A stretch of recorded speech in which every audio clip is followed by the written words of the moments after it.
Okay, hello everyone, welcome to tonight's episode. The crossroad that every philosopher comes through. I wanted to speak about an interesting idea. An idea where usually when people speak about, the response is, who the hell are you speaking about this? But I'll tell you, the idea is that we are creatures on a rock in the middle of nowhere, and due to a sort of cause and effect relationship, we are implementing our energy as expression. And that's the strategy of our us existential creatures. This crossroad in philosophy, first of all, philosophy, philosophia, means the love of wisdom. And you can say wisdom for a creature in a world that it has no clue what it is to realize what that world is.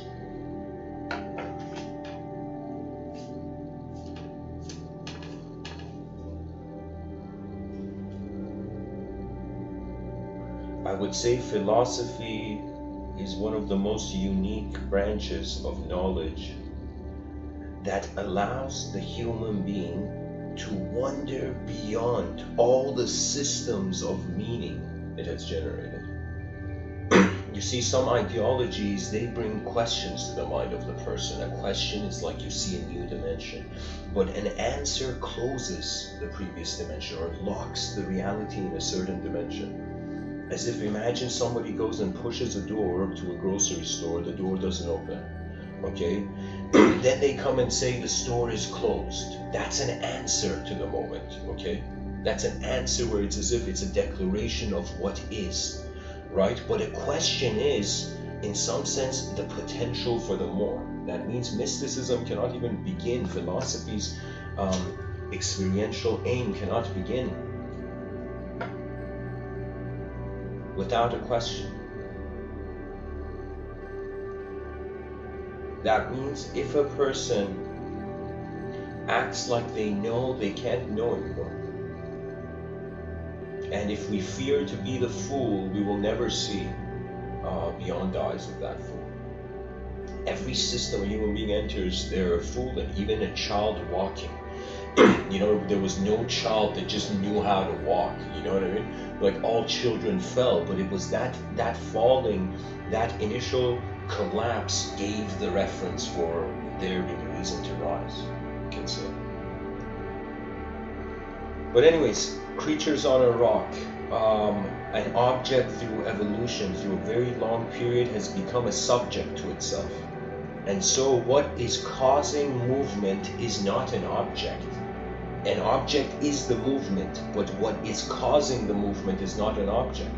That means every person right now listening to me, we're all on this planet treating ourselves as people, but the idea of ourself is a subject. And subjects are, you can say, on a very thin line of between imagination and reality. Where for the philosopher it becomes, was reality imagined or is imagination real? How come we see it, we can't touch it? Cyberspace would be a way of us actually touching our imagination in the future. So a philosopher, or even before that, I would say, a human being that wonders what's going on, where am I? Imagine if you were just teleported here, you had no past on this planet, and you were like, what's going on? You know, like that sort of novelty is very required for, I don't know how to say it. It's like you gotta, if the person has a known identity, then their identity can't know beyond the way it's defined. So the identity has to go to the unknown to be able to re-know, if I can say. So what is this crossroad that philosophers, human beings that are more interested by the questions than the answers?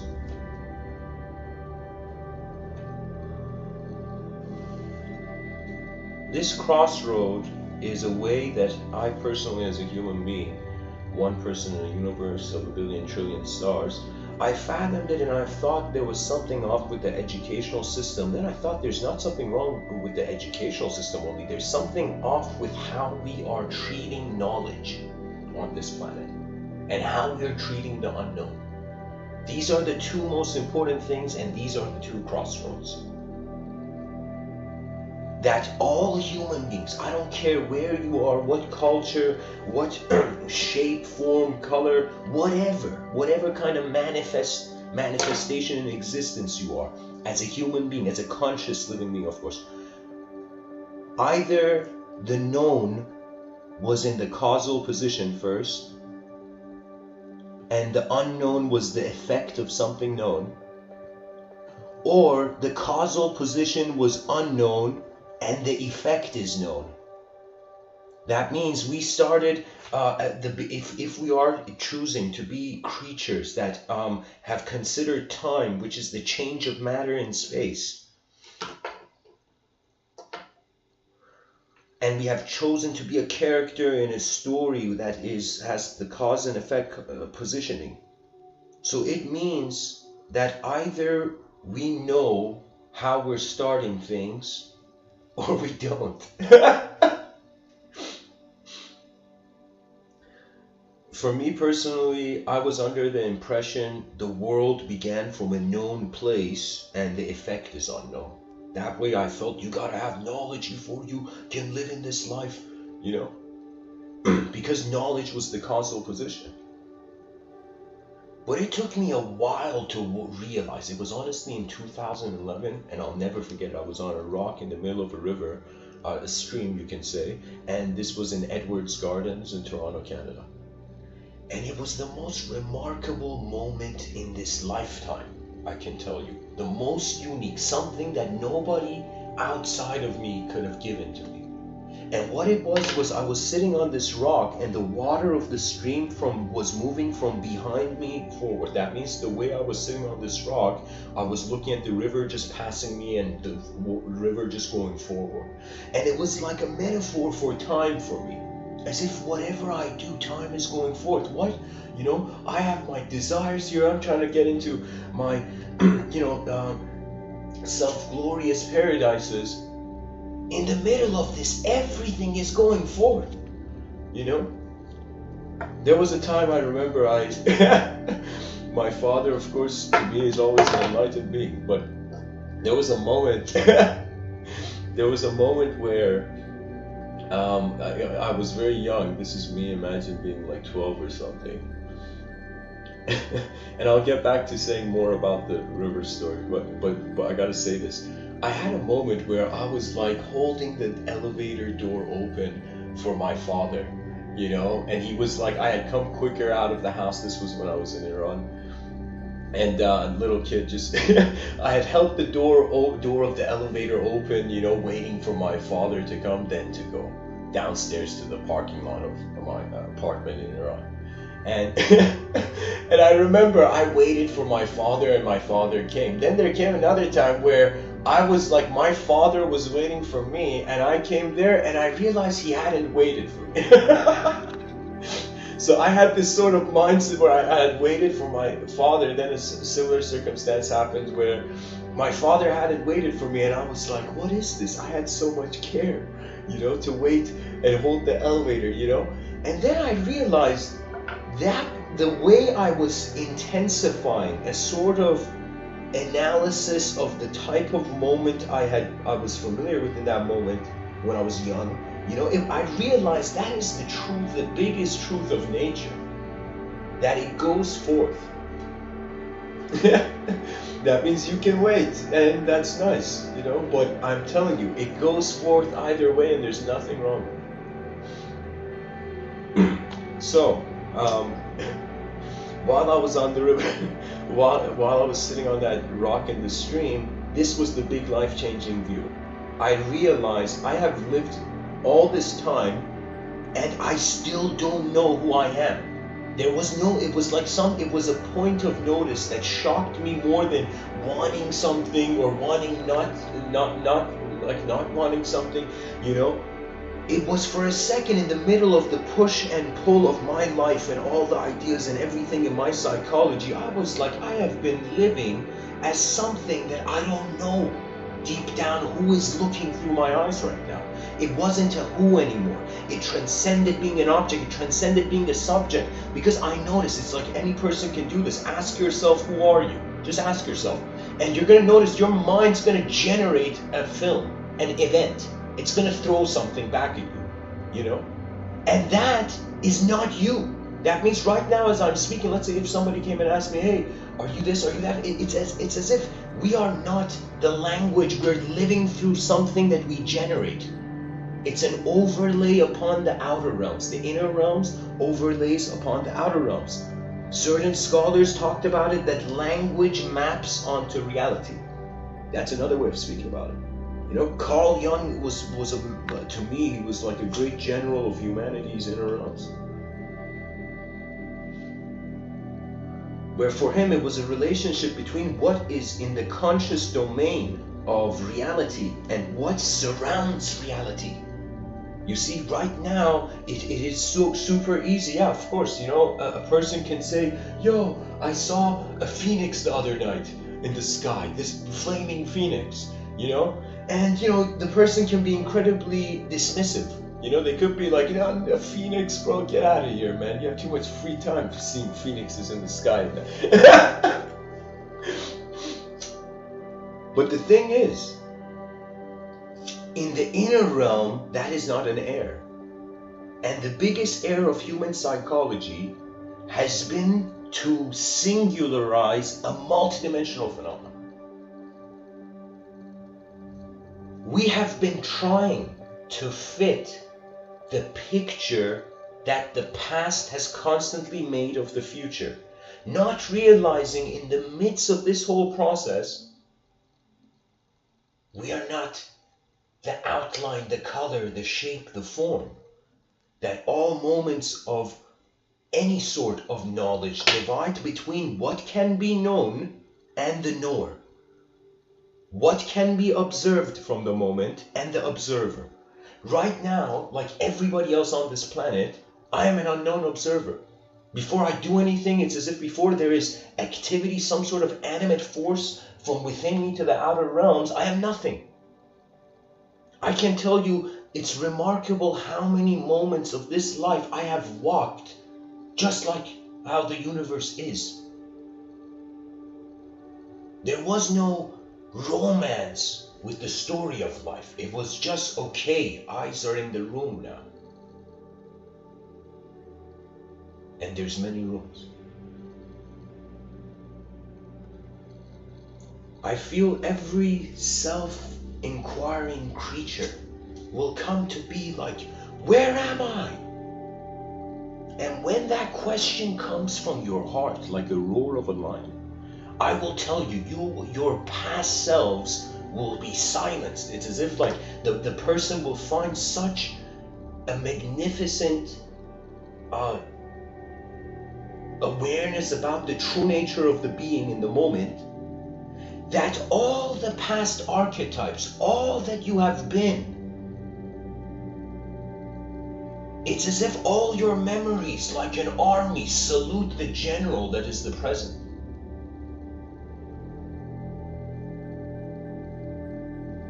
And of course, the present is the general. If this was back in the day, the true king is the future. You know, I talk now in the present, because what else can we do? But I'm telling you, we don't know that we don't know, and that is why civilization doesn't evolve as fast as it can. If people were honest, we would suddenly realize there's so many things we don't know. Even the things we know can become unknown, can from other angles in the future. I think about it sometimes. Anything a person says, let's say I say something in 2020, you know, in 2220, how many counter arguments there can be. And that's the nature of living as a mind, where it was like first the person, like the golden rule, treat your neighbor as you treat yourself or whatnot, you know, as you want to be treated. So then it would be treat the communication of the world as you want the communication of your world to be treated. That means the biggest thing that modern society lacks is you must serve before you command. But we have idolized the individual. We have made people feel like they're late to being a god. It's like not late to work, late to godhood. It's like, why am I not a god yet? You know? It's like I was promised to be a god by now. And when I'm saying using God, I'm using it more in the cultural context. Because you can say like a water hose is like the divine will for ants. You know, just like how we have religious people and they see a tsunami and through the religious lens they're like, this is the wrath of the divine against the ignorance of man. This is a sign of the end of days, you know. And I want to say, before we find a sign of the end of days, let's find a sign of the beginning of days. If we gotta find the beginning before we can know the end. And the beginning is always an unknown viewer, which accumulates into a knower, into an ideological knower.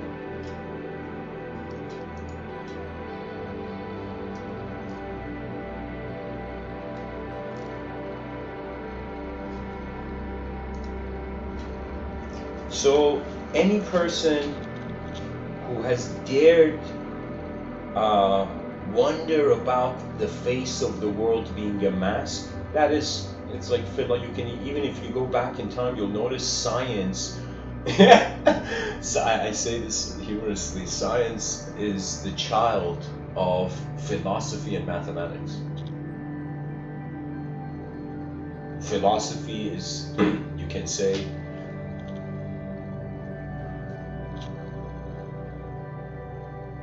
the unknown possibility of science. That means philosophy is the older brother of science. If I could see academic physicians as siblings, I would say we have, let's say, the youngest sibling. Just for now, I will use this model. Okay. I would say we have the sociologist. Okay.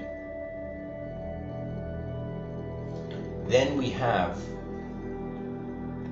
the scientist.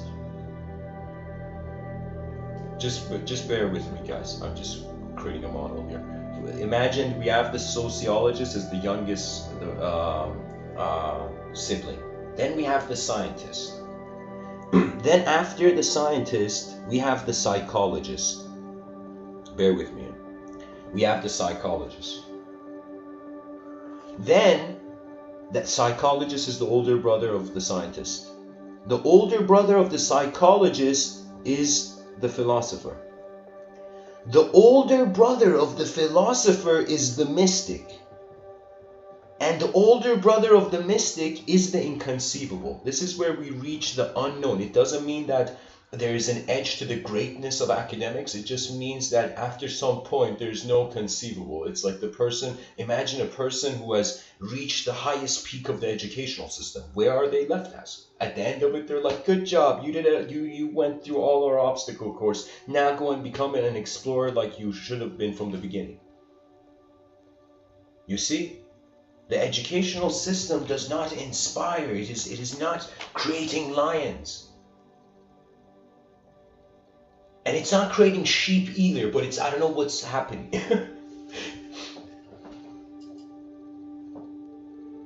There are some people who, when there is a battle, they go seek allies. Do you know? Now, you can say you are in a one-on-one battle where if we were to look at the constant, something that is constant in the human experience, in all human experience, is that we are a system that is trying to maintain itself, but the world outside of us is trying to change us, it's trying to break us. I don't want to say break us, but you know what I mean. Like the world, it's bigger than our system. That means we are a movement in a bigger movement.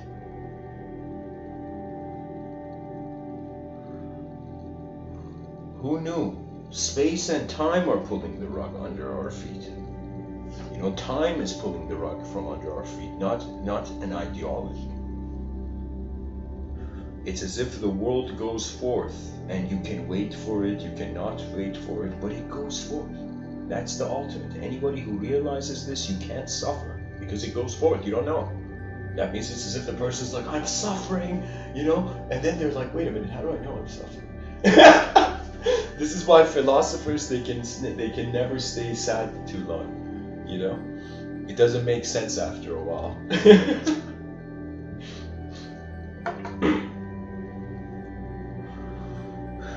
And what's remarkable is we have temporary bodies, but we have minds behaving eternal.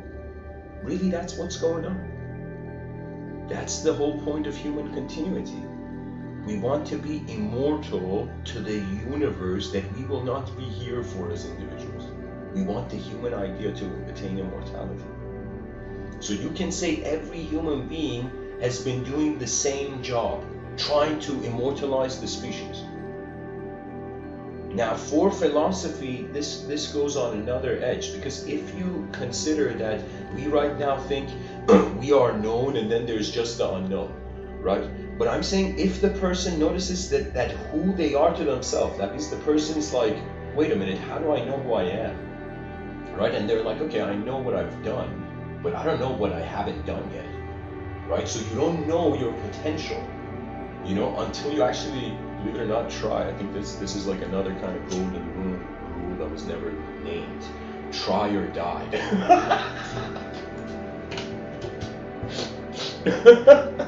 Seems like a movie scene line, you know.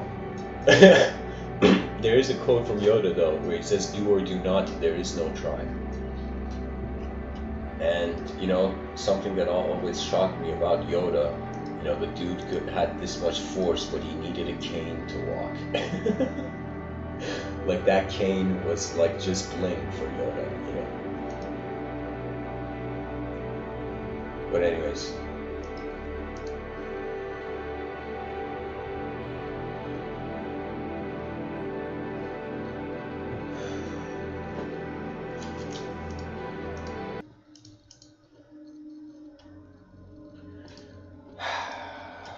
We are energy.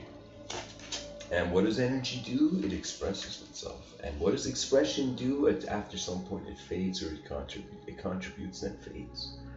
That means literally a person can go try to make the greatest life, but they will realize they are just crafting memories. And our memories are literally, we have become consumers of our own future expectations. It's remarkable. You know, it's remarkable how we are actually, if you look at it from an aerial view, we're trying to live like machines because we forgot nature doesn't need a language to move. Language needs nature to move first.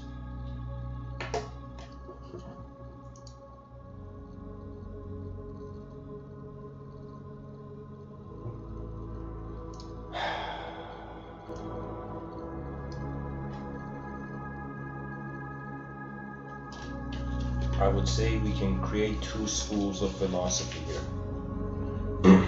And I personally feel this should happen to the educational system, where we just make it easy for people instead of confusing them with the ethnocentric story of each branch.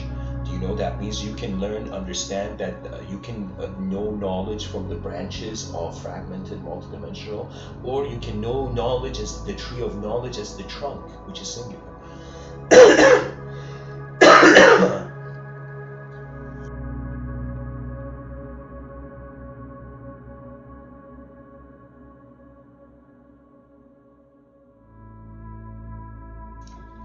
So imagine these two branches. We have the tree of knowledge, and we say, and of course I was trying to get to the point where the roots are in invisible soil. The roots of our intelligence are in the unobservable universe. We are rooted in the unobservable, yet we branch and share our fruits in the observable universe.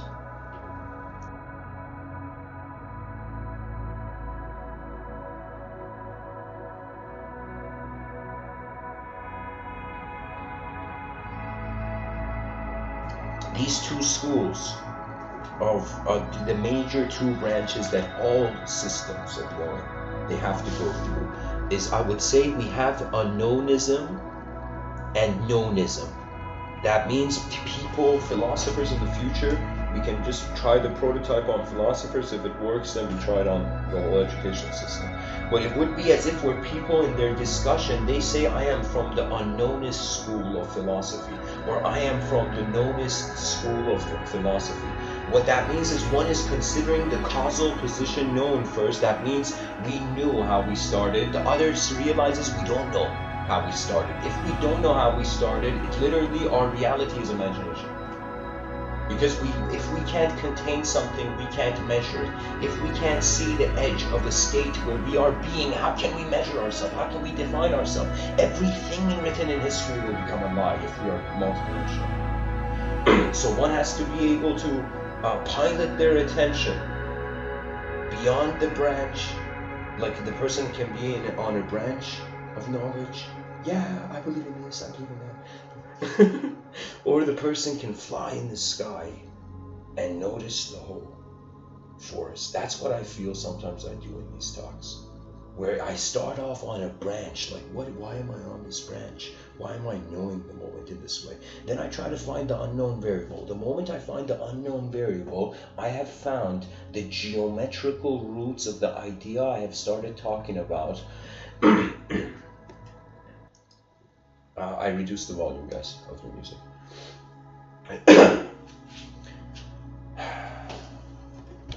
So just this knownist and unknownist dimensions to the human being. This way people won't suffer. This way normality doesn't become one side of a coin, right? We start preparing for a yin-yang civilization, a civilization that honors the known, but also honors the unknown, that suggests the evolution of the known. That means those who honor the unknown, they become fearless. Those who honor the known, they have to fear the change. Like, you have to. You know, I can't say, like, imagine a person, imagine, like I remember, like, when I was young, I did something and somebody came and told me, you're a good kid. You know? And I remember in my mind, it's like, that was just a moment. That was like hearing sound, because the person, this is the true nature of language. If you don't care for where it comes from, you don't care how to receive it.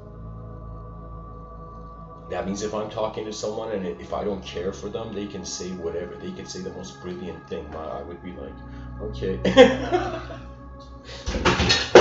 Oh my God.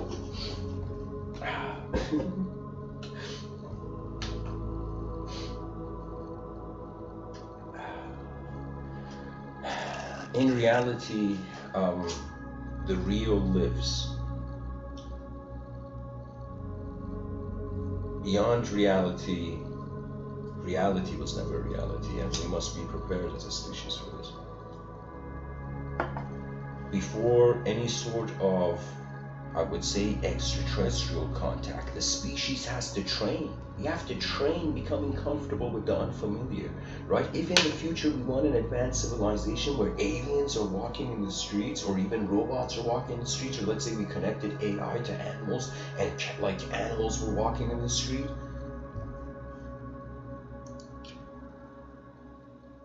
we would need the psychology to have the tolerance not to discriminate. Right now, human beings are discriminating with human beings. This is such child's play. We are humans that don't understand the value of being human. And this is why violence continues.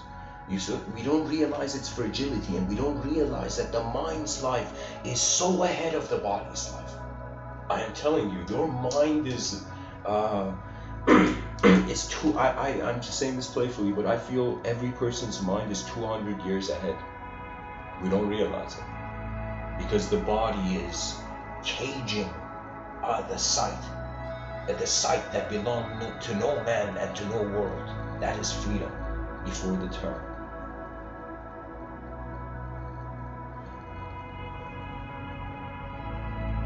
For me personally, I consider the continental philosophers to be exactly those who are unknownists.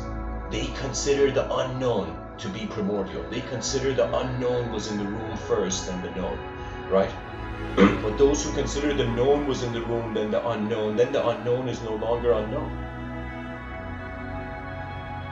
The mystic was the lover of the unknown. And I feel continental philosophers had a passion for the unknown. That is why they couldn't just, it couldn't be just the analysis of one moment. It was a living, dynamic thing. It was the breath of life.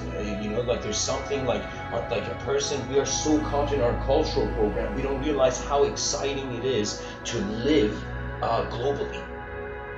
And the internet was some miracle. I don't know, I feel like all those people, even the creators of YouTube, they deserve a medal, Nobel Prize of some sort.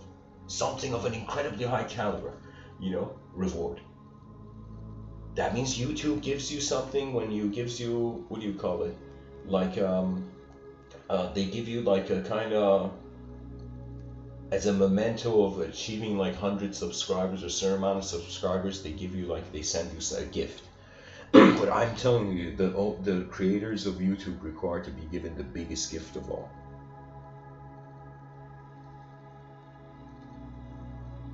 Because how else would we become global? We don't have the funds, not everybody has the funds to travel. So we have made the world too expensive to explore. Oh my God. Oh my God.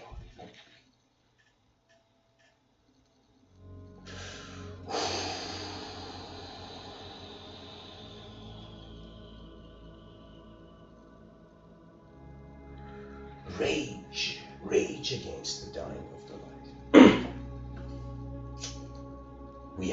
we have monetized freedom. It's fucked up.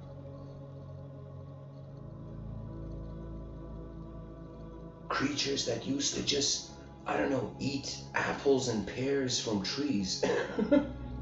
From apples and bananas, we've come to being locked down in a story. You see, freedom is just a few chess moves away. But the civilization has to realize this, right? It's as if like we're all alive once. That's the thing about life. That's one thing where one of my uncles once told me, whatever you do in this life, don't live with the regret. That means that doesn't mean not regret things. That just means don't have that inner event of the regret begin to define your life. And that's the thing. This is why moments come and go. And how can we be just the performance of one moment? So that's where the continental philosopher, they look through that lens more. The analytical philosopher was through the known lens.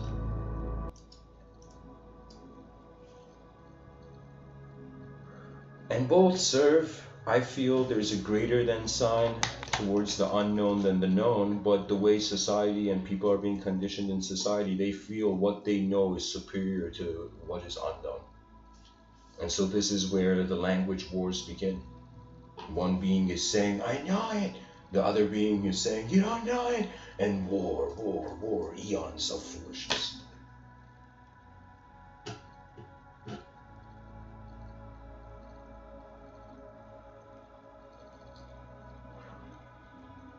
I feel designers and philosophers are the backup system for a world that forgets its natural. It's just what you can expect. For how long can nature be caged? That means even if a person has been living in the wrong way, for how long can you endure? The nature will have to return, just like how you throw, it doesn't matter how many rocks you throw in a pond, they will settle. And those who know their true nature, life has settled in for them already. They're settled into their moment as a being. That means I have a relationship with my moment as the whole space I'm being, and then I have a relationship with how there's a biological movement. Right? So I feel my body is in my mind when I'm conscious. But when I'm asleep and I'm dreaming, that's where my mind is inside my body. So the attention is not limited, you see, because it's as if we thought the soul was only in matter.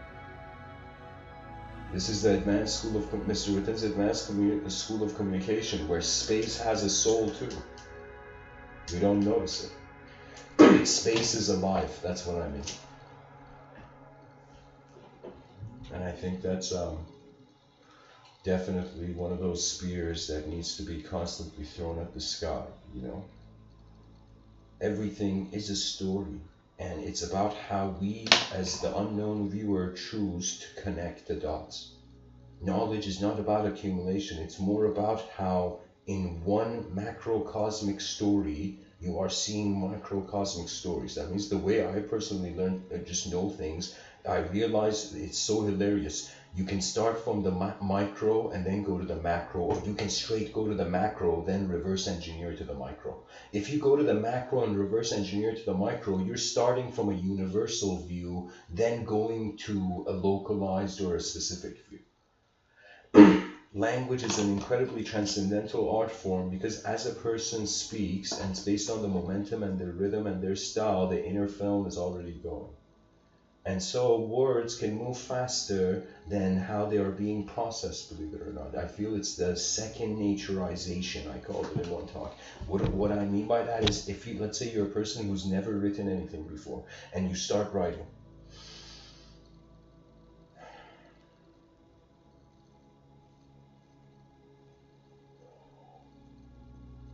And imagine every day you just trust the moment and you write.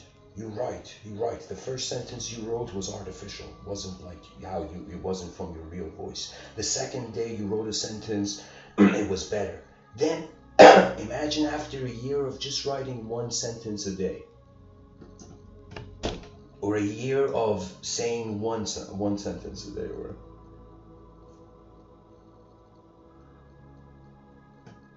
after a point, the person has written so much that they don't have to think about how they're holding the pen and their fingers. They don't have to think about their handwriting, you know, and they don't even have to think. It can become so second nature where the person doesn't have to even look at the page. That means I mastered writing in night, like writing in a dark room. If there was a piece of paper, how to write in a dark room, you know. And the only way is you gotta have an incredible memory of where the pen is touching the page. That means from the mere positioning of the pen on the page, you feel where it is on the whole page. That means when you write in a dark room, when there's no light, when you want to write, you have to feel the letters you're drawing. So it's a precision in memory. So we can write in the dark if we can feel the page. That means if a person sees a blank piece of paper in the day, then they go into a complete dark room and they're just told there's a piece of paper in there, write a sentence or write a paragraph on that piece of paper. The person has to search for the dark room and find the piece of paper. When they find the piece of paper, they have a reference of the paper from the next day, so they have a certainty of the structure of the paper. Imagine the whole room is dark. The person puts down the paper and starts writing, and just from knowing how the image of the paper was the day before, the person can pinpoint the accurate location of the paper on the table. That means they can see through their memory. Your memory allows you to have eyes, another sort of eyes. So anyways, that's second nature, everything becoming so second nature that you can even write in the dark. I feel that's what's becoming with communication. With everything we do it, and it's like we think it's just on a habit level. We think when a person does something, okay, it's a habit, but I feel every moment is like a battle of its own, and the victory is like at the end of it, you're like, okay, what happened in all these battles?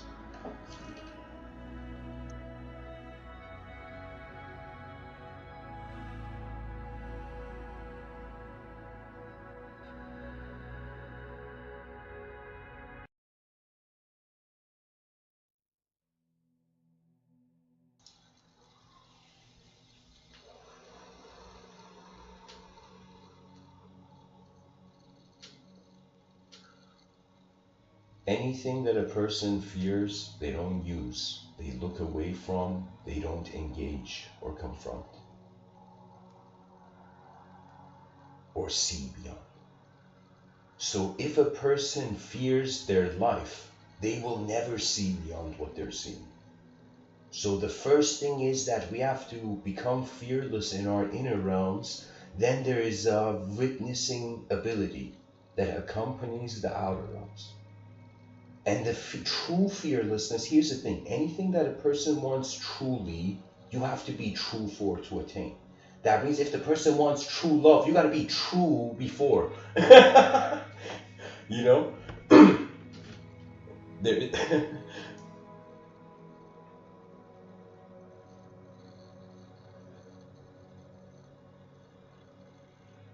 how shall we stand as the epitome of the evolution, of the torch of evolution our ancestors have carried so long?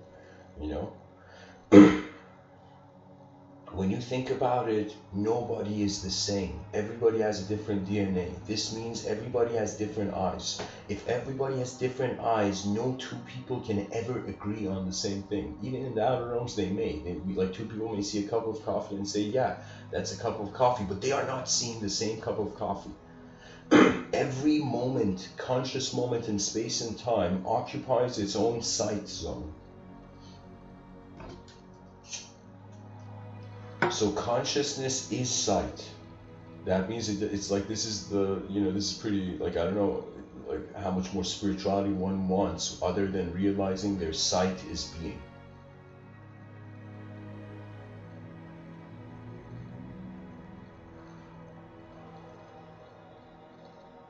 And so we have to create chaotic schools of thought and ordered schools of thought. And chaos doesn't mean evil, by the way.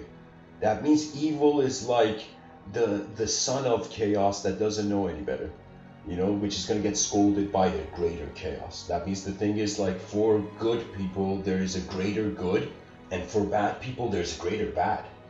That means when a person becomes evil, it activates something that a bigger evil can come to them and repeat the same thing. Because what a person does to others, they deserve. Because why else would their behavior be doing it? Sometimes the violent person can in any moment be like, why am I being violent? Why did this ever make sense?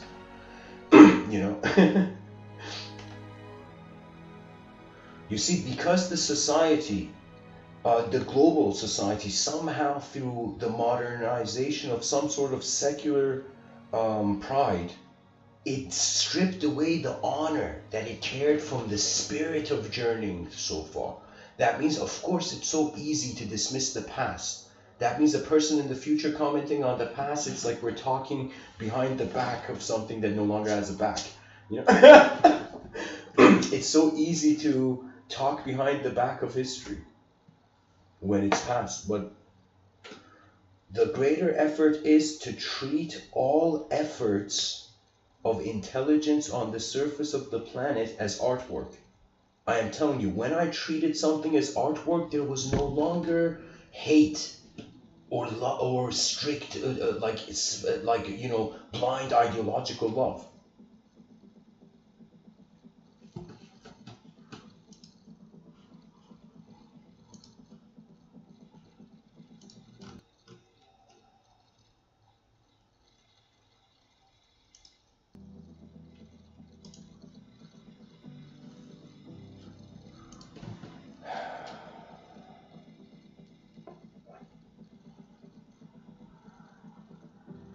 Language is paint, and human beings have been painting their moments, and their emotions are how the true unknown witness feels about whatever known edifice they walk into. You see, the nature of reality is, again, I can't emphasize this enough, two things are happening on this planet. The world is expressing itself, the laws of nature, and man is expressing himself. Now, our care for the world is based on how we want to express ourselves. So what this means is that based on what we want to be, we take care of the world that is going to be.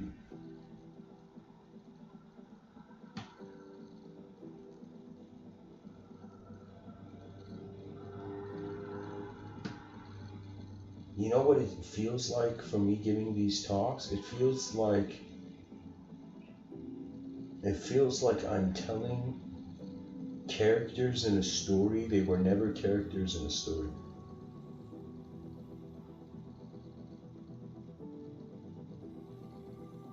So any human being will come to the known and the unknown. There's these two branches of philosophy, unknownism, knowism. The unknownism Unknownist philosophies, they're going to be encouraged out of freedom, a sort of, how would I implement this? After we decide whether we want the unknown or the known to be in the causal position, then we have to decide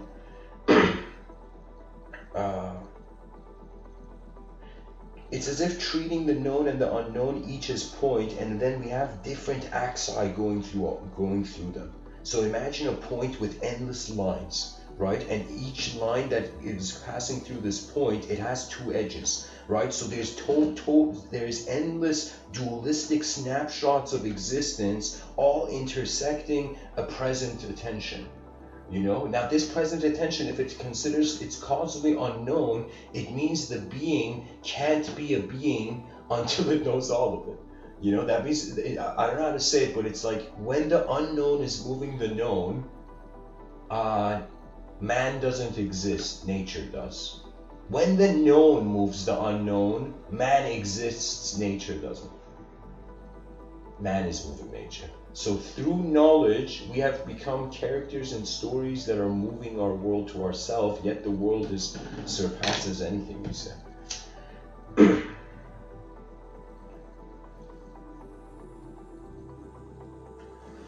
For me, my allegiance is to the unknown. My allegiance is, honestly, the unknown is where you end up after you realize what knowledge is. Knowledge is the effort of intelligence. That means no human being could have known the true eyes of any other human being to be able to brand. And so the language games, when they stop, and it's not that they stop, it's just that the person just has to realize you're not a thought. It doesn't mean language should be, the person should go and be like, yo, I'm gonna punch every ego in the face I see, you know? So it becomes a situation where there is no longer a preference, because it is all a movement. What greater liberation can an individual want? The drop realizes it's a river. The river realizes it's in an ocean. The ocean realizes it is the beyond. The beyond realizes it is the opportunity for what is known now to really aim high.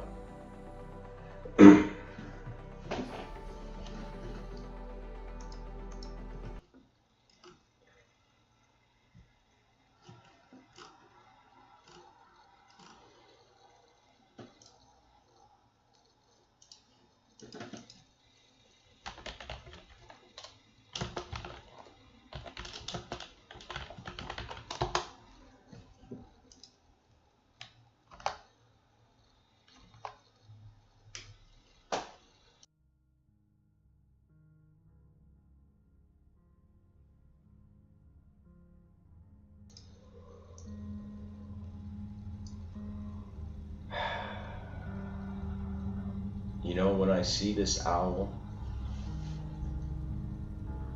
in this picture, you know what I see? I see no problems, no solutions. I see nature being. And from the level of nature being, we animate. It's an additional dimension. Our minds are another room. And I'm pretty sure this owl is like looking at us right now, being like, you guys realize your energy yet?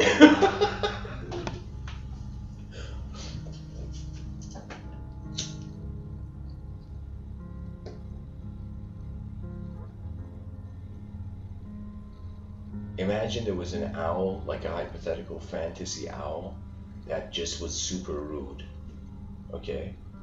An owl that could speak and that was rude. Then we'd call them fowls, you know? Sorry guys, really silly joke I felt. Once in a lifetime opportunity to share. Okay, let's go half your song, there we go. Okay. Installing here.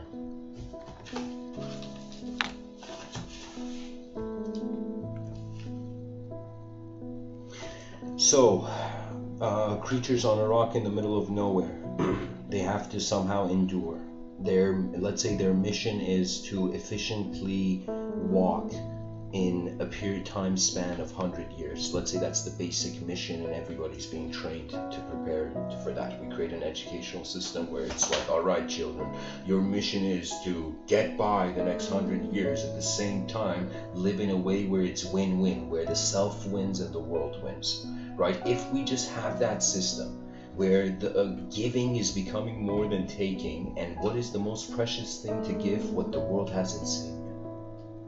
There's nothing more beautiful than novelty. Divinity and novelty are very close. They're like synonyms.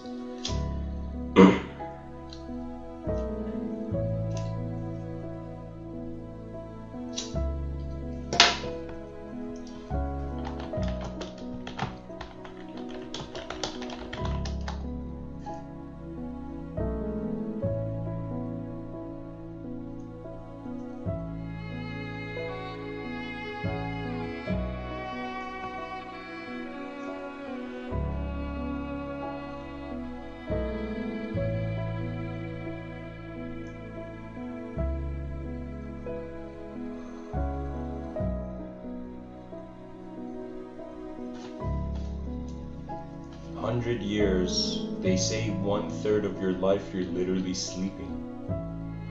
And I'll bet 1/3 of it we're moving. Like, it's not even a kind of social experience, even though the person can be in society, but they're just mobilizing as an individual. They're like a solo.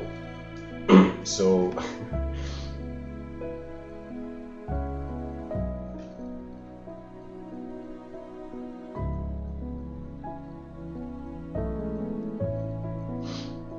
So 1/3 of life we're asleep, 1/3 of life we're just moving around, it's transport, and 1/3 of life we're actually getting to be a human, proper human being in a civilization.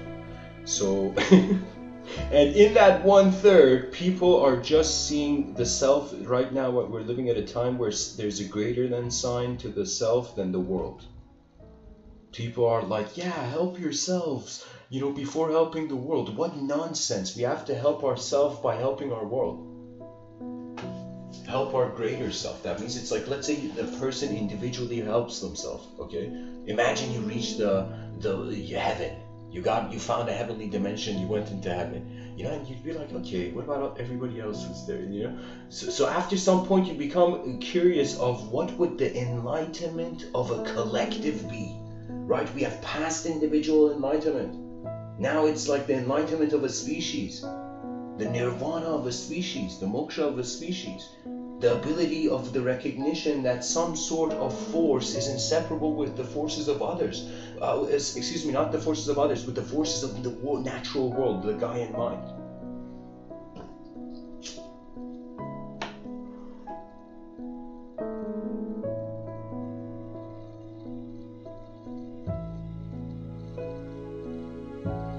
Somebody said, where's the spirit of nature, man?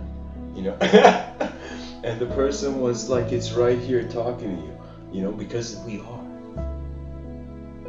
the movers in the space-time continuum. That means you can brand ourselves based on shape of the creature, or we can say we are invisible winds in the visible realm, invisible winds of intelligence over visibility.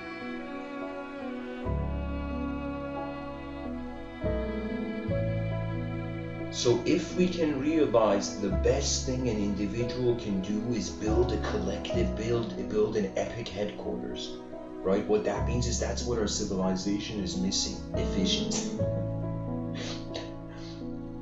That means, honestly, if extraterrestrials landed on Earth right now and came to talk to like humanity's leaders, and somebody was like, Mr.Within, you want to go check this out? I'd be like, no, I'm too embarrassed. Right now, if extraterrestrials come, I just have to look at the ground and be like, oh my god, you know, it's you know, why? Because we don't have that era of the that multidimensionalism I speak about in human psychology. That contentment and tolerance for it has not arose in society. If it arises, do you know what renaissances will happen every day? That's how it should be. Every day should be challenging the day before, but not to break the past, but to evolve the future. You know, that means it's like the best thing. I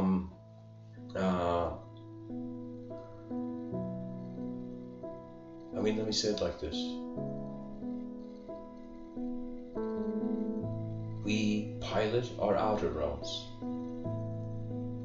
Then we pilot our inner realms. Then they sync up. When the inner realms and outer realms, when the mind's life and the body's life are like playing the same tune, like two different players of instruments in an orchestra playing their instrument, and suddenly they're in sync, right? So two dimensions, the dimension of the moment that is an object and how it's mobile, and the dimension of the moment where it's like a subject upon the object moving the object is also mobile. So this eventually, those who understand silence and stillness, they become advanced communicators instantly. Those people who do not have contentment with silence and stillness, you will be afraid of everything, because that's where things come to. I think about what happens when a person fails. Certain moments in my life where I felt my world story, it was, I would say, it wasn't that I felt, it's not that I felt the world had failed me, I felt I had failed my own world as a being. Just as a human being, I felt I had failed my world. I had failed the continuity of my own realm at some point. There was a moment where I felt, I felt, it's like you touch. Anyways, what I'm trying to say is that moment where I felt the bottom of a system, it was the moment I realized after you've seen the bottom, then what else is gonna happen? The top is left. That means if you can find a way to be content with the unknown, and because our knowledge is based on the movement of sound as language, right? So silence and stillness are beyond knowledge. Those are the two things, the two portals that in any moment a person becomes still and silent, you notice how your mind is moving before your body is.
Energy is like being human for a little while, and it's freaking out that it's not going to know in a human way what's going to happen after the human transition. right? So as the poet Hafiz says, fear is the cheapest room in the house. I would like to see you living in better conditions. So we can't fear the unknown anymore, we have to understand it. And to understand the unknown means that we have to give a freedom to every known ideological system to move in a way. That means this is, it's as if we need to end the language wars before the actual, in the outer realms we can stop war. What that means is ideology, it's now come to a point in human evolution, in the evolution of the human mind, in humanity's mind, where we have to have ideas behave decently with one another. Usually an ideological system that's trying to contain the whole moment's truth,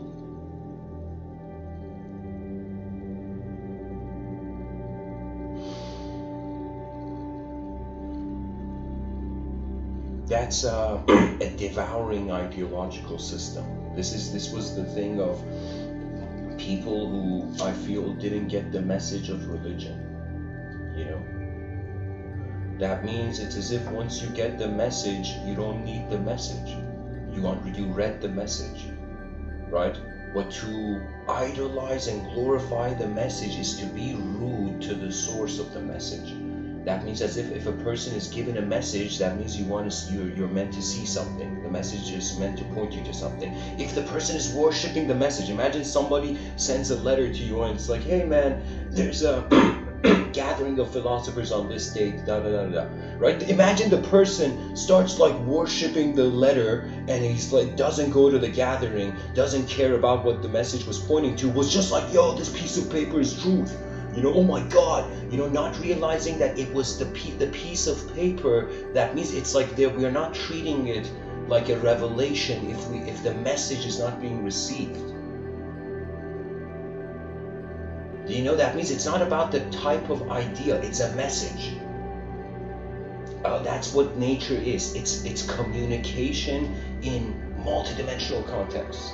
Now these multidimensional contexts have the opportunity to see exactly them being singular. So we are living in a world where literally 4 dimensions of possibility to manifestation. That means we have singular, everything is one intelligence. Then we have duality, everything is 2 types of intelligence, chaos and order, endlessly at war. Then we have, okay, then what's going to happen beyond duality? It's like we're going to speed up chaos and order, so we're going to reach infinity. So after that, we have an infinite dimension, and we're like, where is infinity? Where is duality? Where is oneness? They are all in the void, in space. So the secret of space is superior. Ether is the king of all elements. That means there were 5 elements: earth, air, fire, water, and space, aka ether. So ether was the king of the elements. So what it means is the 0 dimension. And we are either responding to the 0 dimension as oneness, either as a dualistic entity, or as an infinite being that can't die. You know, it's like, that's what's up, I'm too eternal to die, bro. You know, like, can you, you know, so it becomes something like that, where eventually the human psychology should have a decency to realize wisdom means to see nature as it is, not per se as we are. So to see nature as it is means to be fearless, to fearlessly be able to stare at the void. That means when Friedrich Nietzsche said those who stare at the abyss have to be careful that the abyss doesn't stare back at them, something like that, it's as if, excuse me, those who stare at the abyss, if they don't have a reason, they're not even staring at the abyss. You see, it's like the void is the permission. Like when you get furniture out of a house, let's say you're moving to another place, and so you get the furniture out of the room, right? And you take it to the new destination in the new room, and you put the furniture there in a completely new space. You carry on what was efficiently of you.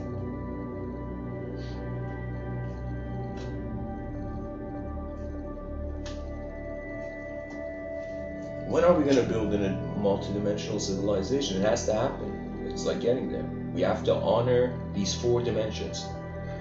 That means there is 4 dimensions of the realm where endless religions can be extracted from. Endless religious philosophies, I would say. And I'm saying that every religious ideology, of course, we should treat it as artwork. It was a performance of its time, a revelation of its time, a player in the game of its time. But freedom is the message. Because the whole religious narrative, it's like we did something wrong. It's as if, like, from a theological lens, God created man, then man made a mistake, God didn't forgive him, man fell. When man fell, then there came a message after some time that God is all forgiving and all merciful, and at the same time you gotta behave in a certain way or you go. So there's this kind of dichotomy of hell and all mercifulness, right? Now, if a person treats it on a singular dimension, just as a body, if you're a materialist religious person, that means you're culturally wearing religion. Because I will tell you, I've walked in, I've seen people in different parts of the world, and some people, they're religious because literally it's like the clothing of their environment, right? And there are some people who are religious because they, in some sense, I don't know, had an experience with it. So there is something that it's like we're oscillating between the known and the unknown, and in the middle of this, language is just being thrown everywhere, right? So after some point, we have to ask ourselves, what dimensions is truth in? And in the religious angle, it says it's inconceivable. And so it's this weird thing where God could not forgive his creation, but then could. And it's not bringing down, of course, the idea of God is, it's not a word to me. Because if God is defined as everything, it means it has to be nothing too. God is nothing and everything, if it's everything. You see? If it's all phenomena, as if in strange, but after some time in the religious narrative, the person's like, am I like in the imagination of God? Like, what's going on here, right? And you can say in the secular manner, the person's like, wait a minute, are people thinking they're in the imagination of God? And what am I thinking? Am I in the imagination of myself? So you see, we're either in God's imagination or we're in our own imagination. Either way, we're in an imagination.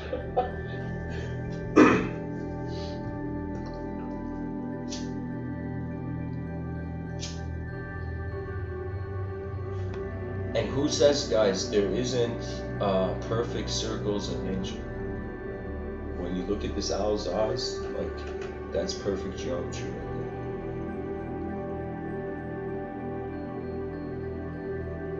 Just the geometry of existence is fascinating, regardless of what emotion you have on it. A person can be in any moment in life, and for a moment, just not this, put their pause their linguistic story and just look at how things look. Just look at the world.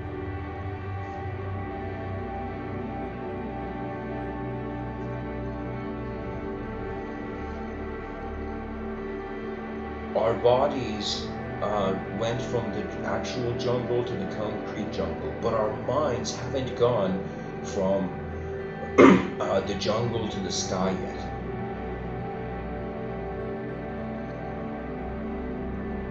An advanced civilization would mean it's easier to be advanced, it's easier to be efficient than it is to be inefficient. And if we can create a system like that, that's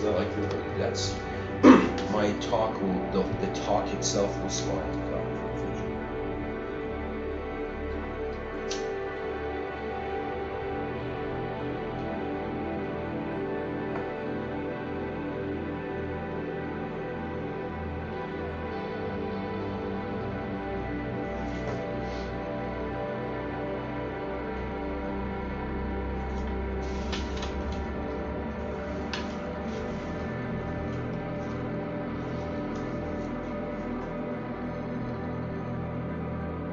There are no winners or losers.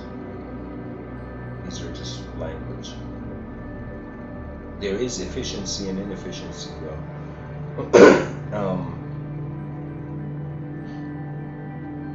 For some people, a loss doesn't exist. Everything is just a new dimension of information added to what the system previously didn't know. That means experience can't fail when it is receiving the new. But I'm just saying, just the way we have created human psychology, it's in the dualistic mindset. The religious allure is oneness, the secular allure is infinity. And the void is holding it all. It's as if like the infinite were like, I am the truth. Then there was a laughter heard. Okay? And then the dual laughed, and the dual's like, I gave birth to the infinite, and the dual starts laughing. And then suddenly oneness starts laughing. Imagine the one dimension starts laughing. You know, at duality, I gave birth, you know, I created you. You know, before duality created infinity, I created duality. That's it from the oneness view, right? And then there's a laughter beyond oneness. And this is honestly where I feel I can take the talk to this ultimate position. The unknown, or for a creature that exists to itself as a concept, the inconceivable,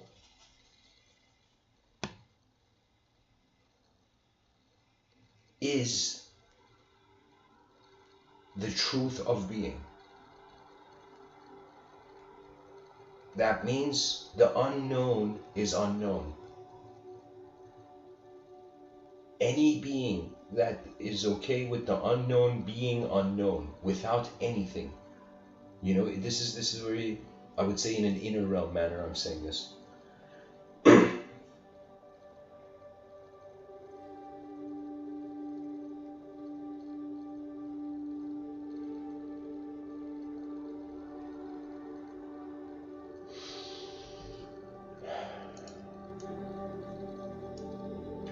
It's kind of intense, you know.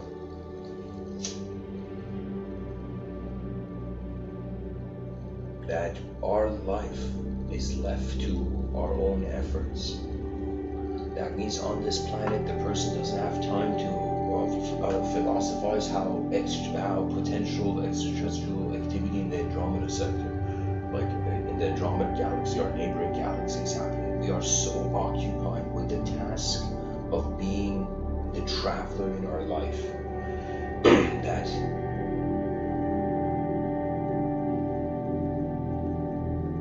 I think the biggest blessing on this planet is a selfless, instantaneous truth.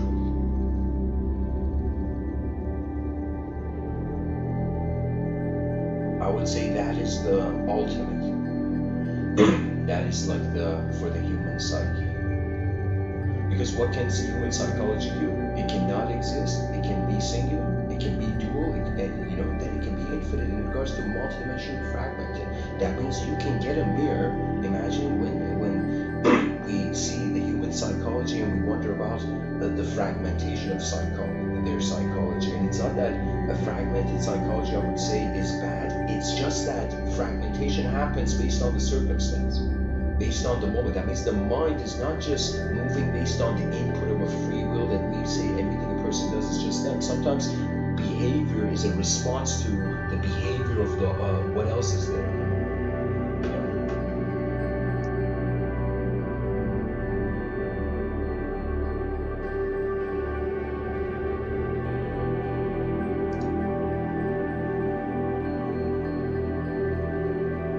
We don't fear the void, we don't fear the singular, we don't fear the dual, we don't fear the infinite. Then we have this contentment to unleash greater genius on the world.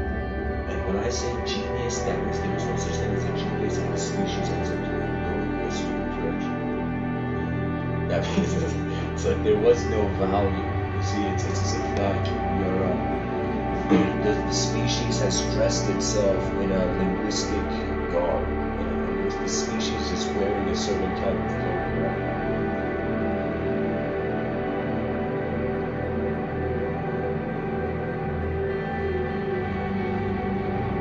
whole species is dressed in thought. Now, the grander domain of exploration is beyond thought, so the philosopher has to choose. If you choose to become an analytical philosopher, you will not explore unless the known objects. That means, I will tell you, analytical philosophers, they may have the microphone in society in their hands now, but they are waiting for the continental philosophers, because the analytical philosophy is going based on rationalism. Therefore, it's the variables you know. So that means you can be as rational as based on the variables known. But if there's unknown variables, whatever rationality you had is empty to what else there was in this space.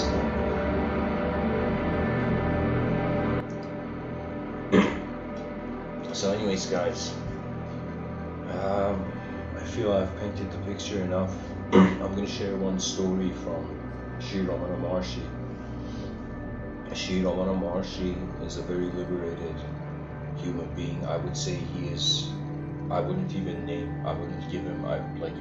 I would say he is one of nature's masterpieces as a human being.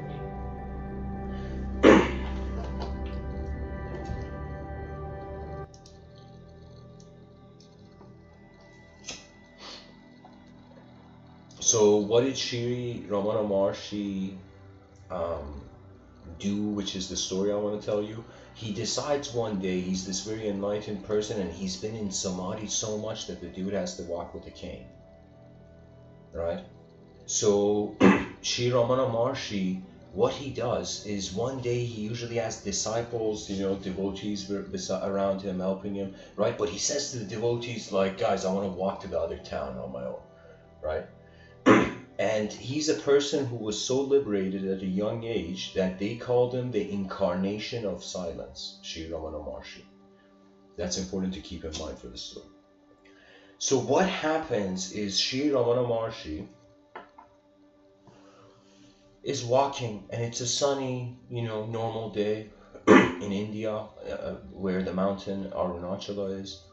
And he notices out of all the trees in the forest, there's one tree that has no leaves and has nothing, like it's a dry tree. And he puts his back on that dry tree, and he just kind of leans on the tree and takes a nap in the middle of his journey to the other town, He suddenly wakes up, and because he's leaned on a tree, it's at an angle, so his eyes see the branches of the tree. And he notices this dry tree. I'm just relaying the story, guys. He says this dry tree suddenly has blossoms in it. Suddenly has flowers coming.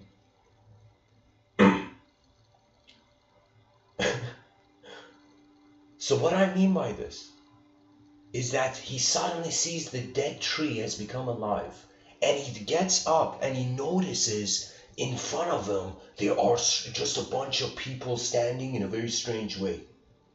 And they come up to him individually and in Vedic thought, and they introduce themselves. Now, let me tell you something here. Just pause the story for a second. In Vedic thought, there are 7 upper planes. That means there's 7 levels. We are on the bottom of a mountain, bottom of Mount Meru, and there's 7 upper planes, right? And these planes in Vedic thought are called lokas, and they're ascribed to even deities. They have deity banners,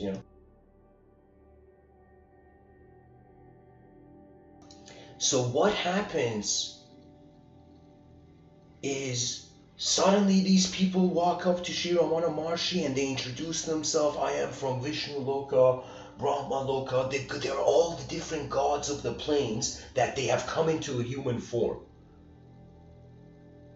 That means as if the human body to higher dimensions is a vehicle, hilariously, based on divine authorization, where it can move in many ways. I'm saying this in regards to a Vedic metaphysical context. So what happens is they introduce themselves and they say, the gods of the 7 planes, they have come to Sri Ramana Maharshi. He's woken up and they're right there in front of him in their human embodied form. And they say to him, we have never seen a being on this planet that has had this much silence. That means as if the gods of the higher dimensions are like, it's so noisy down here. We are in the middle of the noise. And Sri Ramana Maharshi had been so, I shouldn't have worded, but he says selflessly, I would say selflessly silent to the true core of his being. That it was as if what's happening is that let me tell you what's happening. It's like a group of smart, higher dimensional gods decided to all come down to the lower dimension, so all the relatives of these gods poetically have to come and save them. Do you see? It's like this brilliant strategy of truth throwing itself into the illusion so the greater truth can come to save that truth fallen in the illusion to advance the whole thing.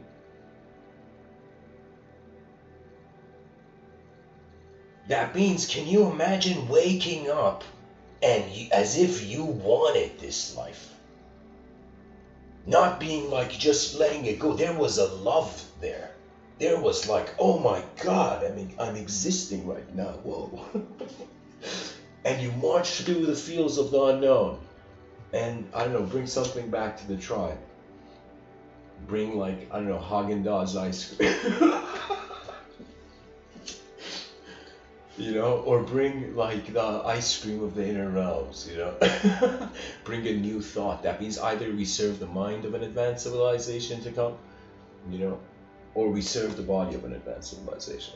I feel any human being, that means it doesn't matter, even if it's like a person who is in some sense, you can say completely dismissed by society, they are still serving society in some way.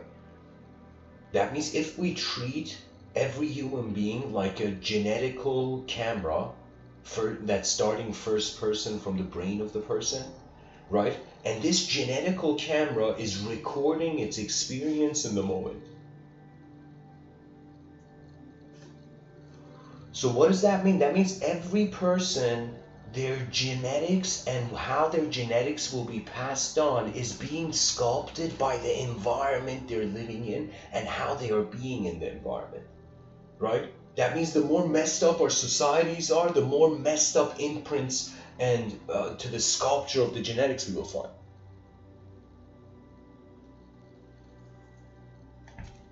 And right now there was a scene in Gladiator, the movie Gladiator, where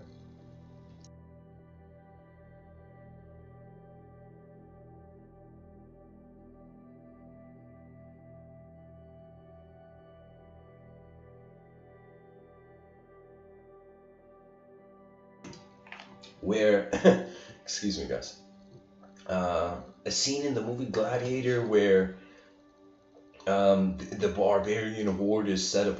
Hannibal's barbarian horde in history is like kind of depicted. Okay, so pretty much they're outnumbered by these messed up, like, there's a scene where there are these, oh my god, what's the word for it?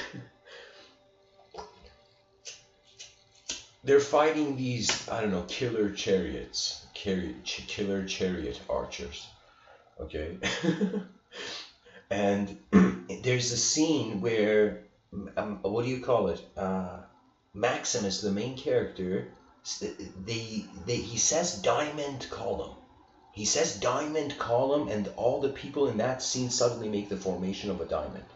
I feel we as people in society and all experiencing a society that is inefficient have to start making diamond columns and moving that way. We have to create safe havens of efficiency. That means, can you imagine all the employers of all businesses on this world being like, oh my god, my employees are human beings. Like suddenly they realize. And when they realize they're human beings, as if this is how their genetics is going forth. We all want humanity to stick around, but we're killing each other in ignorant ideological wars. Little did I know, freedom is a choice, honestly. Same with strength and weakness. It's a choice. It's a choice of an instant. Because if you can't know in an instant, then how would the knowing is temporary? It's conditional. So,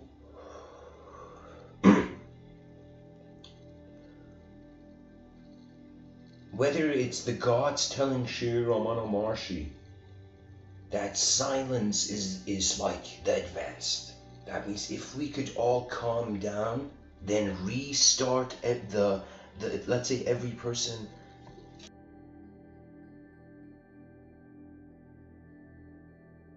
is like an objective biological hardware but has a subjective abstract software that's kind of using this using the hardware, right? So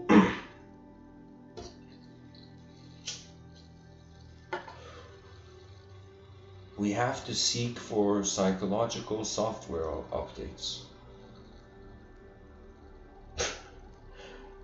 How we use our energy is our life. And how we use things is dependent on what kind of user we consider ourselves to be. It's very easy to be an animal on this planet because we have always been an animal on this planet, but the emergence of the ideal of the human being, wherein when the mind begins speaking, the body is silent. Why? Because that's the will of the performance of the mind. It demands. Sometimes the body, sometimes the person has to be capable of being preferenceless instantly.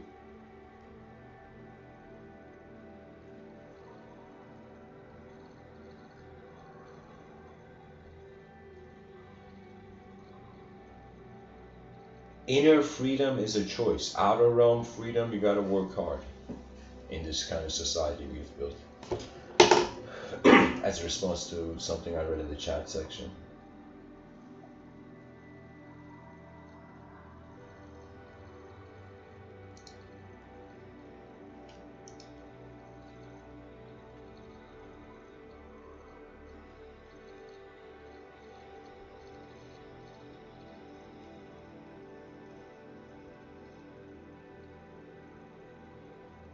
Philosophy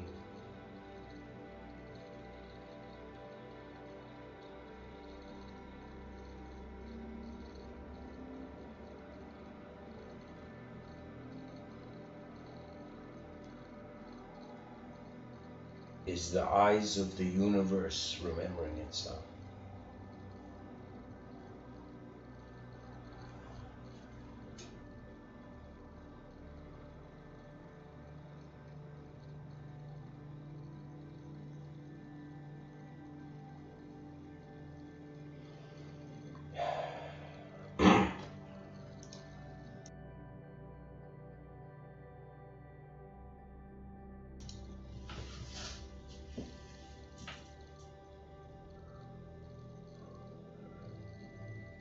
You know, we should build a civilization that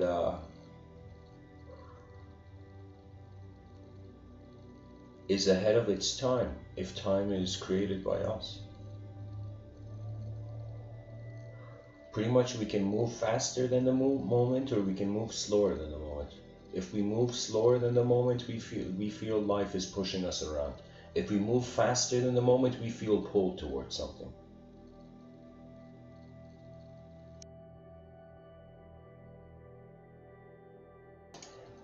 In the chat section, Raziel has written outer realm freedom. Some interesting thing I could say that the outer realm is free in the way where Buddha says when you look at an object, that object is empty, you imbue it with animate life. Same way that a person looks at ink on an empty piece of paper and suddenly the words become images to them. So the Buddha is sharing this perspective that an object's true nature is empty. So when we wonder about the freedom of the outer realms, it's just an elemental movement, to be honest, right? Now it's the mind that is looking at its own body and being like, yo, this is my body. Like, you know? So that means the freedom of an object is dependent on the mind that is interpreting the object. And the mind's center is unknown. And this is the poetic apocalypse that the educational system and all systems of language will find. The language was thin ice from the beginning. It was something that, just like fire, we discovered a method of doing something. We found a way to connect sound, symbolism, and inner image to an outer image.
Okay.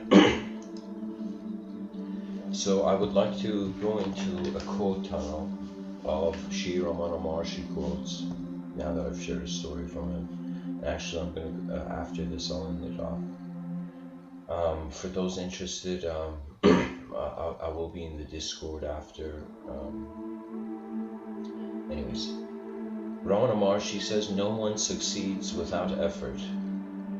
Those who succeed owe their success to perseverance. Time is only an idea.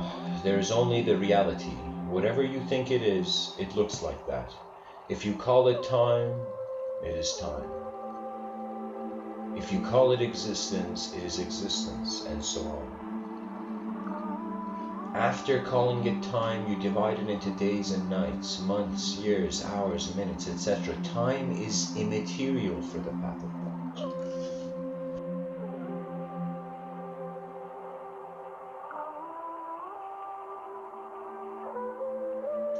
So guys, the volume might have been so low people couldn't hear me. I went into a Sri Ramana Maharshi quote tunnel just in case. And I'm just, anyways. Ramana Maharshi says, mind is consciousness, which is put on limitations. You are originally unlimited and perfect. Later you take on limitations and become the mind. Sri Ramana Maharshi says, who am I? Not the body, because it is decaying. Not the mind, because the brain will decay with the body. Not the personality, nor the emotions, for these also will vanish with death.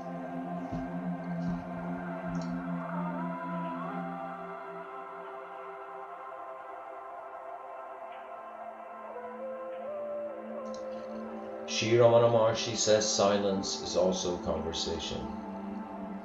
Sri Ramana Maharshi says our own self-realization is the greatest service we can render the world. Sri Ramana Maharshi says there is no doubt whatsoever that the universe is the merest illusion.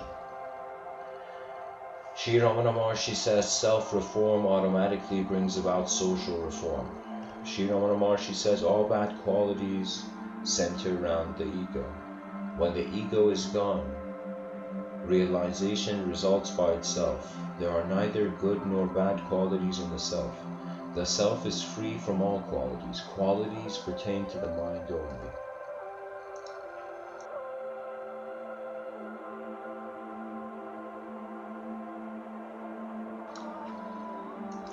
Sri Ramana Maharshi says silence is ever speaking. It is the perennial flow of language. Sri Ramana Maharshi says without understanding yourself, what is the use of trying to understand the world? Yeah. It's like because you don't know who is understanding the world.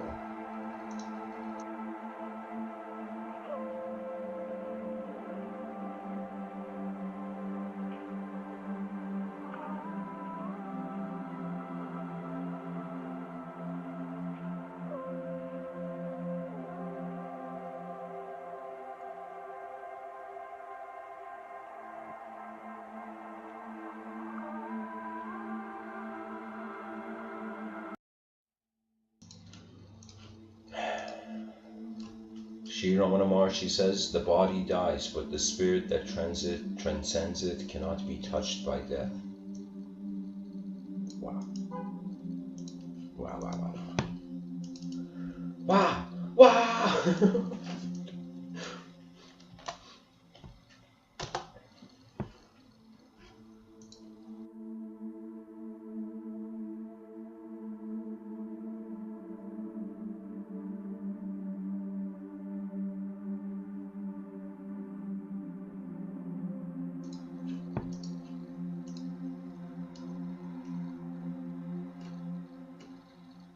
Sri Ramana Maharshi says experiences such as I went, I came, I was, I did come naturally to everyone.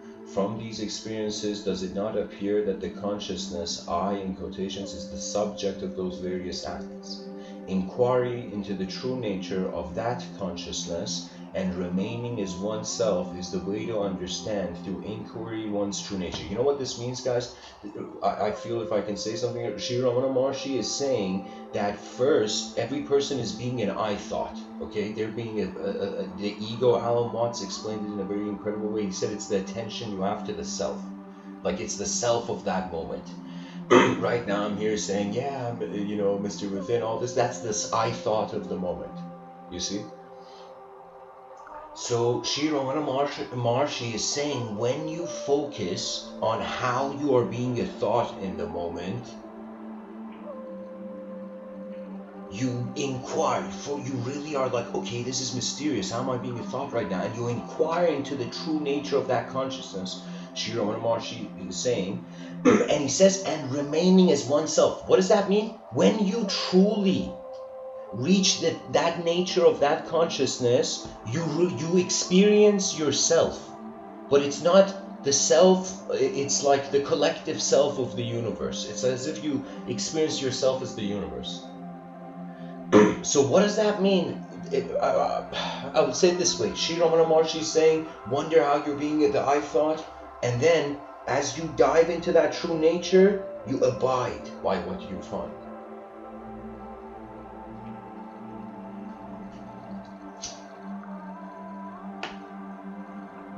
And then you understand it.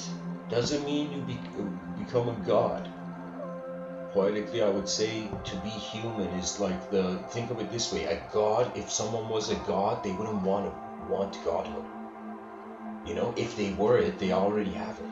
Right? It is that which hasn't even considered itself to be that wants it. That means we want what we aren't yet. So if the person wants to be enlightened, in their psychology, they are never. It's literally, it's like you don't feel your eyes deserve it. Because it's still something to find, rather than being every person's eyes has to go down the rabbit hole of how they tunneled through this life experience. they experience tunnel. Sri Ramana Maharshi says, I am not the perishable body, but the eternal self. Can you imagine in a job interview, it's like, who are you? I am not the perishable body, but the eternal self.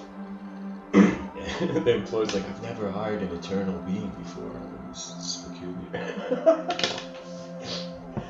Sri Ramana Maharshi says, I'll continue with the quote now. Time and space always change, but there is something which is eternal and changeless. For example, the world and time, past or future, nothing exists for us in sleep, but we exist. Let us try to find out that which is changeless and which always exists. This means the unconditional. We're trying to look for some sort of meaning to our intelligence that is not just bound to the sensory edges of the painting of our life story. Sri Ramana Maharshi says, the greatest error of a man is to think that he is weak by nature, evil by nature. Every man is divine and strong in his real nature. What are weak and evil are his habits, his desires and thoughts, but not himself. Yeah, because we're just like pure potential, honestly, in every moment. It's just how we wield it, how we pilot.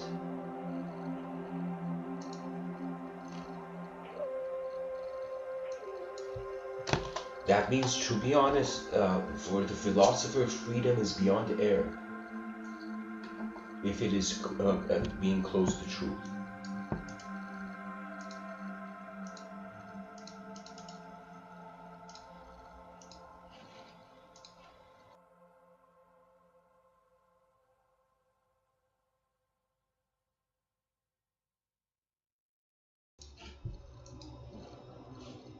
Sri Ramana Maharshi says, I have never said that there is no need for a guru.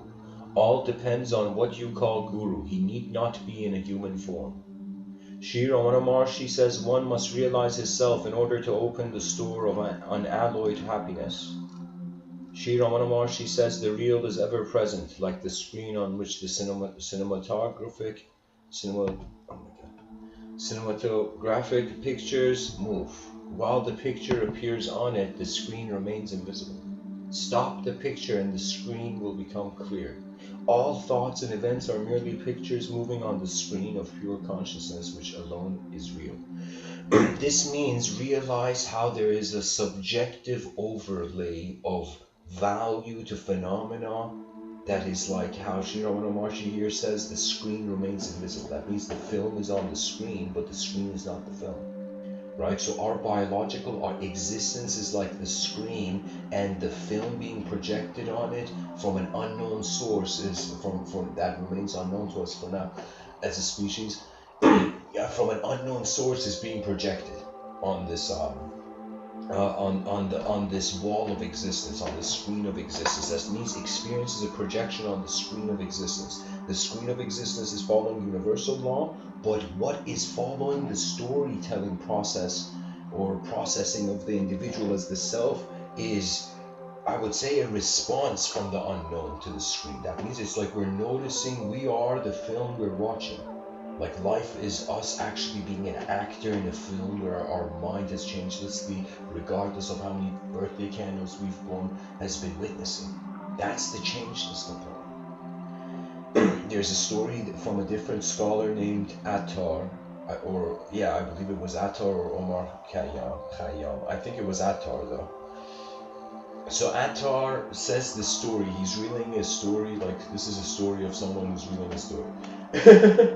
And so the story is, there was this grave digger who for many years he had seen, like every day he was digging graves, and he was a very strange fellow, or just an average person, And one day some person goes to this old man, he's become an old man now, and somebody goes up to him in the day, and they're like, hey, what's the strangest, most shocking thing you've seen this whole time, all these years of being here, every day seeing where life is heading, And The guy looks at the grave digger. This is Attar, and he's saying that the guy looks at the person who asked this. What shocks you? And he says, what shocks me is that this whole time in my life, I have endlessly,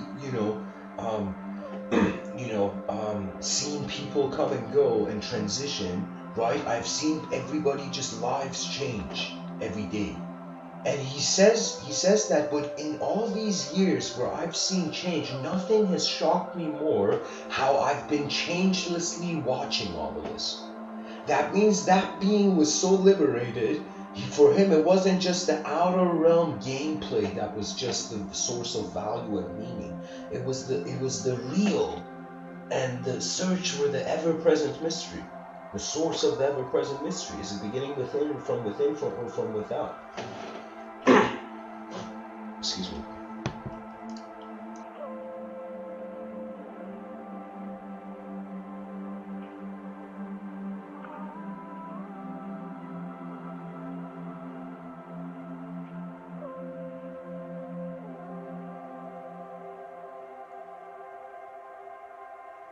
Sri Ramana Maharshi says, think of God. Attachments will gradually drop away. If you wait till all desires disappear before starting your devotion and prayer, you will have to wait for a very long time indeed. This means kind of like aim the right direction and you'll be good. But there is, of course, Sri Ramana Maharshi, he's a guy from India. Right, so the view of God is as an ultimate state of being rather than as a character in story or as a position in story. Sri Ramana Maharshi says, I read that. He says, oh my God, he says,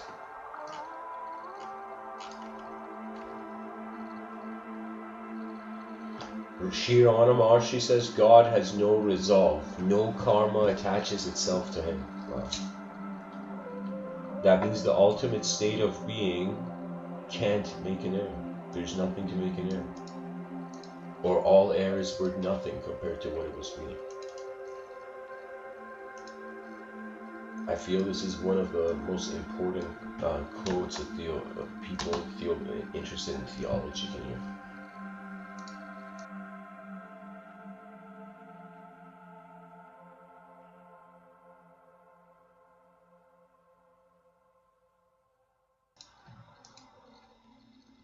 Sri Ramana Maharshi says there is no doubt that breath control is the means for mind control, because the mind, like breath, is a part of air, because the nature of mobility is common to both, because the place of origin is the same for both, and because when one of them is controlled, the other gets control. Yeah, this is why I feel it's like like when I come to give the talks, of course, all pilots want a smooth flight, but there is, after some point, turbulence in anything a person does for a long time. That means when you do something, here's the thing, in 2014 when I gave these talks, I just had an iPhone and these $10 like Apple iPhone replicas, with like headphones, right? And so I remember I had pressed the record button on the voice memo app where I was like debugging it to a point. I had become a debugger of it, where I had noticed like the type of errors it was giving, how it wasn't, how through midway phone calls, how they could update it and all of this. Like I was all seeing it. Sometimes it's like, it doesn't matter if the moment is efficient or inefficient, you can always see the other side and neutralize the moment and walk in you. Anyways, Sri Ramana Maharshi says, for those who have obtained unobstructed knowledge of self, the world is seen merely as a bondage-causing imagination. I don't see it as a bondage-causing because the being is the pilot. I just see it as the civilization doesn't know better. Rather than being like, oh my God, there's evil, there's messed up things going on. What do we do here? It's as if it's like treat evil like a child that didn't know better. What else can we do? It's as if what else can you do to the animal. The animal has to just realize it's like all human beings have to realize we have the rarest opportunity. Like this owl in this wallpaper is looking at us. It's like, you human beings don't realize what advanced brains you have, you know, but you're trying to be like me. We have to use what we're given, or we never knew we had it. So you got to try to see what the dimensions of life are beyond what has been said to you, even what I have said. The best thing that these talks can be of mine is a mirror.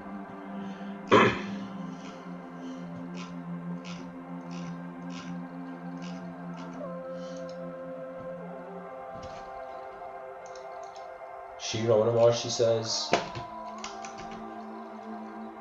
it is every intelligent man's experience that evil doing recoils on the doer sooner or later.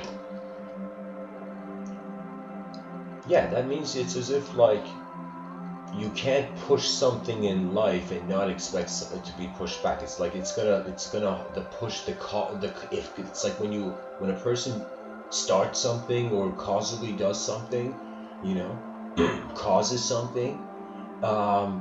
You can say it's like then the person is haunted by the effect of it just psychologically, because it's like they did something that they don't know where it led to, right? So the psyche is there, so the person has to restore, rebalance. You know, this world needs way more compassion than it needs. Like, it's so easy to have ignorance everywhere. You know, people, it's so hilarious. People are right now discriminating over the color of our human design. We all have the same skeleton. It's ridiculous. Like, I'm telling you, like, but here's the thing. Imagine in the future, it gets so messed up that people start discriminating the color. People who wear the color blue in the streets were like, yo, you can't get in. It's like, get out of my store. You're wearing the color blue, you know? And so you see, it's a psychological ignorance. That it's something we're generating. The human story is generated, so it can always be changed and it can always mature and advance. Nature just does that automatically. That means a person, even if they do nothing, they will still notice karma. It's all about being selfless while the collective self advances. We have to find a sort of cultural program algorithm where individuals are selflessly building an advanced civilization for the preservation, I shouldn't say preservation, for the advancement of just whatever the human idea is doing in the future.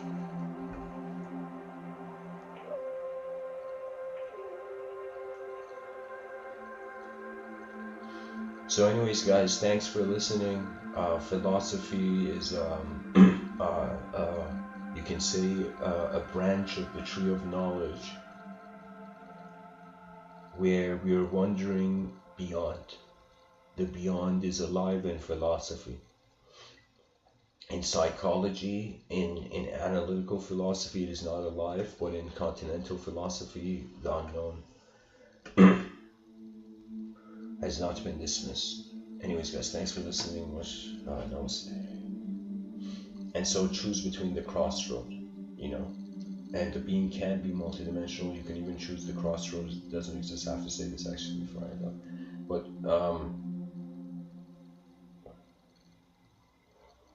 paint, think as if your existence is a brush, and think of its expression as a sort of the paint this brush is drawing on the canvas of the void, and think of what is moving. It's as if the hand, it's as if the brush is the mind, the soul is the hand that's held the brush, and the body is how the painted brush, the paint is culture, society, language, and all this, that is drawn on the canvas of the void.